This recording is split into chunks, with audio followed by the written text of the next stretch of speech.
Hello everyone, welcome back on civil सर्विसपुर YouTube channel. So everybody, I hope so कि आप thumbnail से जान चुके होंगे कि हम किस टॉपिक के बारे में बात करने वाले हैं। तो देखिए, जो इंटरनेशनल लिटरेसी डे है ना, यानी साक्षरता दिवस, इसके बारे में बात करेंगे।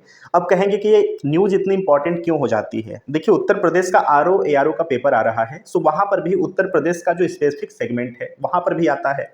अगर हम सिलेबस की बात करें यूपी आरओ एआरओ की, तो वहाँ पर जो एजुकेशन का सेगमेंट है सिलेबस में काफ़ी इंपॉर्टेंट हो जाता है यूपी के प्रोस्पेक्टिव से। तो इसी के साथ हम भारत के बारे में तो बात करेंगे, साथ ही उत्तर प्रदेश के बारे में बात करेंगे, क्योंकि उसका एग्जाम आने वाला है और यूपी आरओ एआरओ का पेपर काफ़ी इंपॉर्टेंट पेपर होता है, क्योंकि इकलौता ऐसा उम्दे वाला ये पेपर है जो कि इंटरव्यू नहीं करवाता है। ठीक है, प्रीलिम्स होगा, मेंस होगा, मेडिकल होगा और आपकी ज्वाइनिंग करा दी जाती है, यानी कि ट्रेनिंग के बाद आपकी ज्वाइनिंग करा दी जाती है। काफ़ी स्टेटसफुल यह एग्जामिनेशंस है, तो आई होप सो कि आप इसके प्रिपरेशंस में लग चुके होंगे। चलिए अब बात करते हैं न्यूज के बारे में, क्या मामला है। 8 सितंबर, याद रखना, 8 सितंबर अंतर्राष्ट्रीय साक्षरता दिवस यानी इंटरनेशनल लिटरेसी डे मनाया जाता है। अब कहेंगे इसका शुरुआत कब किया गया था, तो 26 अक्टूबर 1966 26 अक्टूबर 1966 को पहली बार यूनेस्को के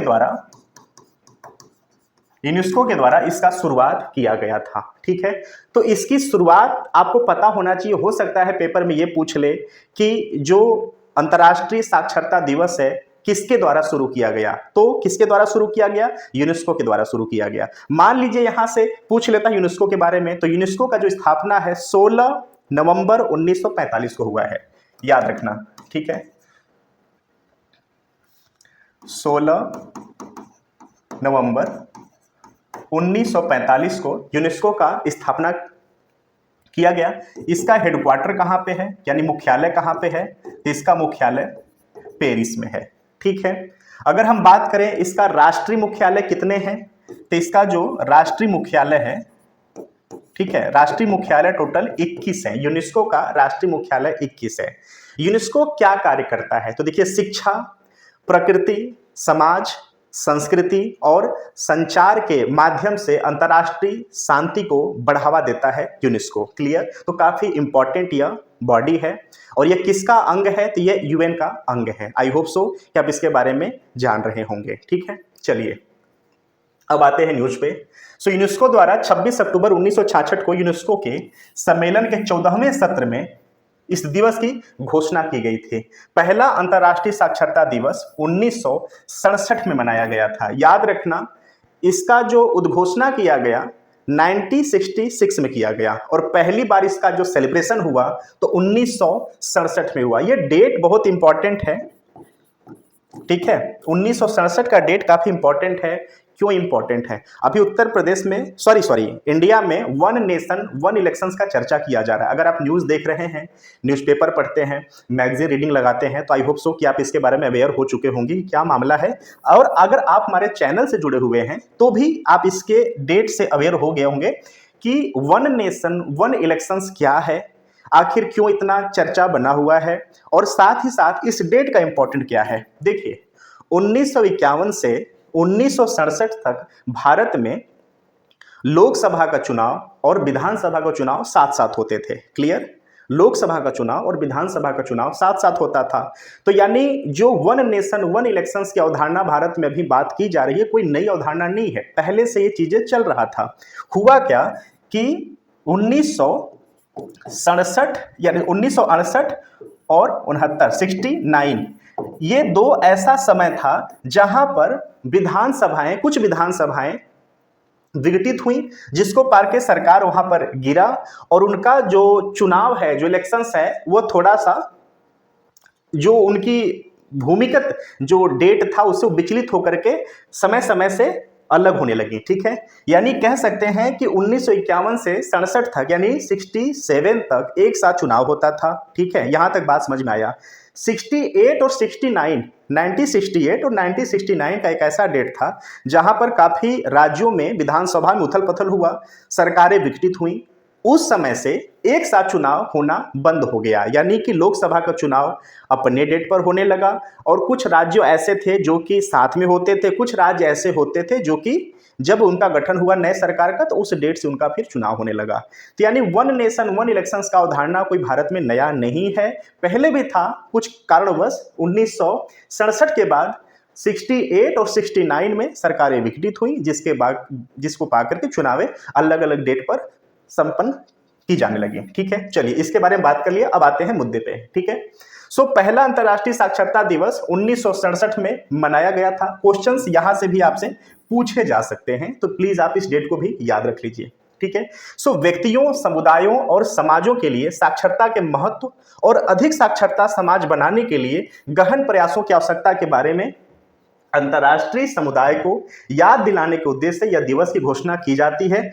हो सकता है कि आपको कथन के रूप में ये क्वेश्चंस स्टेटमेंट के फॉर्म में पूछे जा सकते हैं। अब आप समझ गए होंगे कि मैं किस सेगमेंट की बात कर रहा हूं। आपको एक स्टेटमेंट दे देगा, ठीक है, वहां पर दो स्टेटमेंट, दो कथन देंगे और आपको वहां पर ऑप्शन दे देगा कि इनमें से कौन सही है, कौन गलत है, या कौन स्टेटमेंट को सेटिस्फाई कर रहा है। क्लियर? तो याद रखना कि अब व्यक्तियों, समुदायों, समाजों के लिए साक्षरता के महत्व और अधिक साक्षरता समाज बनाने के लिए गहन प्रयासों की आवश्यकता के बारे में अंतर्राष्ट्रीय समुदाय को याद दिलाने के उद्देश्य से इस दिन का घोषणा किया गया था। ठीक है, चलिए आगे चलते हैं। साक्षरता लक्ष्य संयुक्त राष्ट्र को सतत विकास लक्ष्यों के साथ साथ सतत विकास के लिए 2030 एजेंडे का एक महत्वपूर्ण हिस्सा भी है। अब कहेंगे ये एसडीजी क्या है? ठीक है, तो ये सस्टेनेबल डेवलपमेंट गोल है। अगर इसके बात करें तो इसका जो विषय है वह टोटल 17 है। ठीक है, जिसमें से इसका जो चौथे नंबर का विषय है वह शिक्षा से जुड़ा हुआ है। क्लियर? जब आप आंसर राइटिंग करेंगे तो जो एसडीजी है, ठीक है, जो एसडीजी है, आप इसके 17 विषयों को याद रख लीजिए। जैसे कि इसका जो 17 विषय है, जो गरीबी को दूर करना, ठीक है, भूखमरी को दूर करना, ठीक है, शिक्षा लागू करना, शिक्षा को लाना, ठीक है, लैंगिक समानता लाना, ठीक है, साफ सफाई रखना, शुद्ध पानी का अधिकार। क्लियर? अब बात करें इसका जो 17 नंबर वाला विषय है, ठीक है, 17 नंबर वाला विषय क्या है? तो क्या है इसमें? लक्ष्य प्राप्ति है, यानी समुदायों की सामूहिक साझेदारी के साथ, समुदायों की सामुदायिक जो साझेदारी है उसके साथ सारे के सारे मैटर को क्रियान्वयन करना, यानी कि एक सामुदायिक पार्टिसिपेशन के साथ हर एक मामले को अचीव करना। ठीक है, तो चौथा जो नंबर है यह एजुकेशन से जुड़ा हुआ है। तो यहां पर हमने एसडीजी को भी मेंशन कर लिया। जब आप आंसर राइटिंग करेंगे तो आप जिस भी सेगमेंट में आंसर राइटिंग कर रहे हैं तो आपको यह भी ध्यान देना चाहिए कि क्या जो एसडीजी के जो 17 विषय हैं, क्या उनमें से कोई ऐसा विषय है क्या जिसके बारे में मैं लिख रहा हूं। तो अगर वहां पे एसडीजी को आप मेंशन कर दे रहे हैं तो आपके आंसर राइटिंग के, आपके एसे राइटिंग का जो वेट है वो बढ़ जाएगा। ठीक है, तो ये भी आपको याद रखना है। तो साक्षरता लक्ष्य संयुक्त राष्ट्र के सतत विकास लक्ष्यों एसडीजी के साथ साथ सतत विकास के लिए इसके 2023 एजेंडा का एक महत्वपूर्ण हिस्सा है। ठीक है, एसडीजी का जो लक्ष्य है, लक्ष्य 4, यह सुनिश्चित करने का प्रयास करता है कि सभी युवा, पुरुषों और महिलाओं सहित वयस्कों को पर्याप्त अनुपात में 2030 तक साक्षरता और संख्यात्मकता प्राप्त करने की बात करता है। ठीक है, भारत में अगर साक्षरता की बात करते हैं तो उसके बारे में क्या अवेयरनेस है?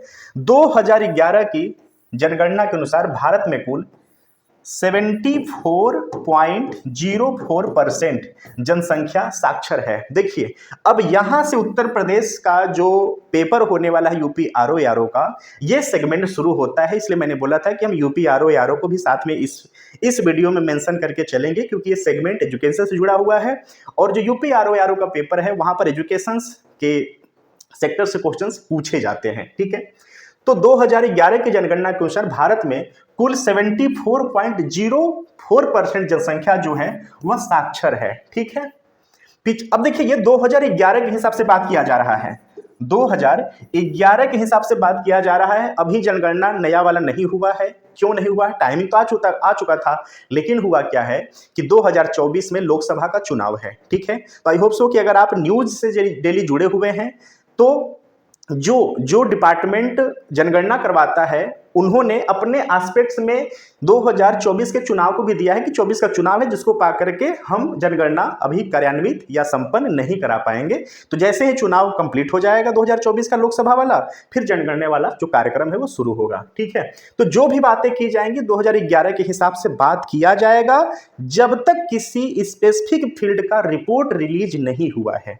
अगर किसी फील्ड का स्पेसिफिक रिपोर्ट रिलीज हुआ है 2011 के बाद और एग्जामिनेशंस में पूछा जा रहा है कि जो नवीन रिपोर्ट आए हैं उसके बारे में बताइए, तो ही बात करेंगे नए रिपोर्ट के बारे में। अदरवाइज हम जो भी बात करेंगे 2011 से जुड़े हुए मैटर को ही बात करेंगे, चाहे शिक्षा की बात करें, चाहे जनसंख्या की बात करें, चाहे जो भी रिपोर्ट की बात करें। अगर नवनिर्मित कोई रिपोर्ट प्रचलित नहीं है तो हम 2011 के एस्पेक्ट्स पे ही बात करेंगे। ठीक है, तो 2011 के हिसाब से भारत में 74.04% जो जनसंख्या है वो साक्षर है। ठीक है, पिछले दशक यानी 2001 से 11 की बात करें तो उसके तुलना में 9.2% वृद्धि हुई है साक्षरता में। ठीक है, यूनेस्को ने इस बात पर प्रकाश डाला है कि भारत को 2060 तक सार्वभौमिक साक्षरता हासिल करने में और 50 साल लगेंगे। तो ये आपका जो ये वाला यूनेस्को वाला मामला है, ये देखिए आंसर राइटिंग के हिसाब से इंपॉर्टेंट हो जाता है। ठीक है, इस पे ऑब्जेक्टिव नहीं बनने वाले हैं, यहां से ऑब्जेक्टिव क्वेश्चंस बन सकते हैं। ठीक है, चलिए आगे चलते हैं। अब यूपी का कुछ स्पेसिफिक जिला है जहां पर की साक्षरता का एक स्पेसिफिक जगह है, उसके बारे में बात कर लेते हैं और अपनी बातों को समाप्त करते हैं। ठीक है, सो सबसे कम महिला साक्षरता दर वाला अगर जिला की बात करें, जस्ट वेट। ठीक है, सबसे कम महिला साक्षरता जिला वाला अगर बात करें तो श्रावस्ती एक ऐसा जिला है जहां पर महिला साक्षरता दर पूरे उत्तर प्रदेश में कम है। वो कितना है? 37.07%। ठीक है, ये क्रम भी याद रखना, श्रावस्ती है, उसके बाद बहराइच है, बलरामपुर है, बदायूं है और रामपुर है। याद रखना, हम बात कर रहे हैं सबसे कम महिला साक्षरता दर वाले जिला उत्तर प्रदेश में। ठीक है, उसके बाद राज्य की दशकीय साक्षरता दर की बात करें, ठीक है, तो 2011 इंपॉर्टेंट हो जाता है 2051, क्योंकि आजादी के बाद का अगर बात करें तो 1951 में जो राज्य की दशकीय साक्षरता दर है वो कितना था? 1951 में 12.02%। ठीक है, 2011 की बात करें तो 69.72%। याद रखना, यहां से क्वेश्चंस बन सकता है, बाकी ये चार्ट उतना इंपॉर्टेंट नहीं है। ठीक है, साक्षरता दर की बात करें, साक्षरता दर तो 69.72 की बात की जा रही है। साक्षरता दर की दृष्टि से देश में स्थिति कौन से? यूपी की, तो 29वां है। याद रखना, ठीक है, साक्षरता के अगर हम बेस पे बात करें तो उत्तर प्रदेश का स्थान 29वां है, 29 नंबर का प्लेस है उत्तर प्रदेश इंडिया में।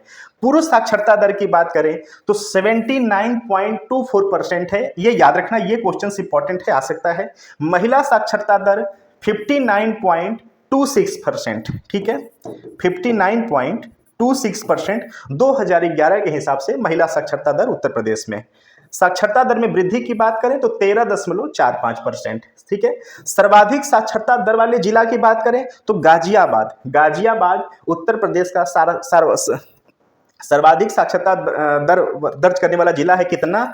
85%। 85% जो यहाँ के पीपल हैं वह साक्षर हैं साक्षरता दर के हिसाब से। ठीक है, उसके बाद गौतम बुद्ध नगर है, फिर कानपुर है, फिर औरैया है और इटावा है। ठीक है, सबसे कम पुरुष साक्षरता दर वाले जो जिला हैं तो श्रावस्ती है। याद रखना इस जिला को, श्रावस्ती 59.55%। फिर बहराइच है, बलरामपुर है, बदायूं है, रामपुर है। अब आपको क्वेश्चंस एग्जाम में क्या करेगा कि वहां से श्रावस्ती हटा देगा, इन चारों को देगा। ठीक है, तो बस आपको पहला याद नहीं रखना कि सबसे कम पुरुष साक्षरता दर वाला जो जिला है यूपी में कौन सा, तो बस श्रावस्ती नहीं रखना है। श्रावस्ती है, बहराइच है, बलरामपुर है, बदायूं है और रामपुर है, ये भी आपको याद रखना है। ठीक है, सर्वाधिक महिला साक्षरता दर वाला जिला उत्तर प्रदेश में तो गाजियाबाद, फिर कानपुर नगर। देखिए याद रखिएगा, कानपुर नगर है, कानपुर देहात है, तो कानपुर नगर, फिर लखनऊ, फिर गौतम बुद्ध नगर, फिर औरैया। ठीक है, सबसे कम साक्षरता दर वाला जिला तो श्रावस्ती, बहराइच, बलरामपुर। चलिए इस पे हमने बात कर लिया है, पुरुष वाला भी साथ ही साथ पूरा का पूरा पुरुष वाला मेंशन इस पे हो रहा है। ठीक है, सर्वाधिक पुरुष साक्षरता दर वाले जिला की बात करें तो गौतम बुद्ध नगर, फिर गाजियाबाद, फिर इटावा, औरैया और मैनपुरी। ये काफी इंपॉर्टेंट है, ठीक है। इसको प्लीज आप नोट डाउन कर लेना कि सर्वाधिक पुरुष साक्षरता दर वाला जिला गौतम बुद्ध नगर, गाजियाबाद, इटावा, औरैया और मैनपुरी, ठीक है। क्लियर। सबसे कम पुरुष साक्षरता दर वाला जिला बात कर लिया, श्रावस्ती, बहराइच, बलरामपुर, बदायूं और रामपुर। सर्वाधिक महिला साक्षरता दर वाला जिला तो गाजियाबाद, कानपुर नगर, लखनऊ, गौतम बुद्ध नगर और औरैया। सबसे कम साक्षरता दर वाला भी बात कर लिया, ठीक है। तो आई होप सो कि सारा का सारा जो छोटे छोटे डाउट होने चाहिए उस पर हमने मिसलेनियस बात कर लिया। भारत में साक्षरता दर बढ़ाने के लिए साक्षरता द्वारा क्या उपाय किए गए हैं, याद रखिएगा। तो सरकार ने 2022-23 और 26-27 तक 5 वर्षों के दौरान कार्यान्वयन के लिए न्यू इंडिया साक्षरता कार्यक्रम, याद रखना, न्यू इंडिया साक्षरता कार्यक्रम नामक एक केंद्र प्रायोजित योजना की घोषणा की है। कार्यक्रम का जो लक्ष्य है, मूलभूत साक्षरता संख्यात्मकता घटक के तहत 5 वर्षों के दौरान 5 करोड़ शिक्षार्थियों को कवर करना है इस योजना के तहत। तो याद रखना, है पंचवर्षीय योजना है, इसको प्लीज याद रखना। 2022-23 से 2026-27 तक इसको चलाया जा रहा है। योजना का नाम क्या है, तो योजना का भी नाम आपको याद रखना है, न्यू इंडिया साक्षरता कार्यक्रम। न्यू इंडिया साक्षरता कार्यक्रम। साक्षरता अभियान कब शुरू किया गया था, तो राष्ट्रीय साक्षरता जो मिशन है वह 1988 में 15 से 35 वर्ष की जो आयु के सभी निरक्षर व्यक्ति हैं को कार्यात्मक साक्षरता प्रदान करने के उद्देश्य से शुरू किया गया था। सो एवरीबॉडी, आज का सेगमेंट आपको कैसा लगा जरूर कमेंट बॉक्स में बताना यार। और यह स्पेसिफिक यूपी का जो चर्चा परिचर्चा हुआ यह कैसा लगा, आप इसके बारे में भी जरूर बताना। चलिए फिर मिलते हैं अगले शिविर में, तब के लिए थैंक यू सो मच।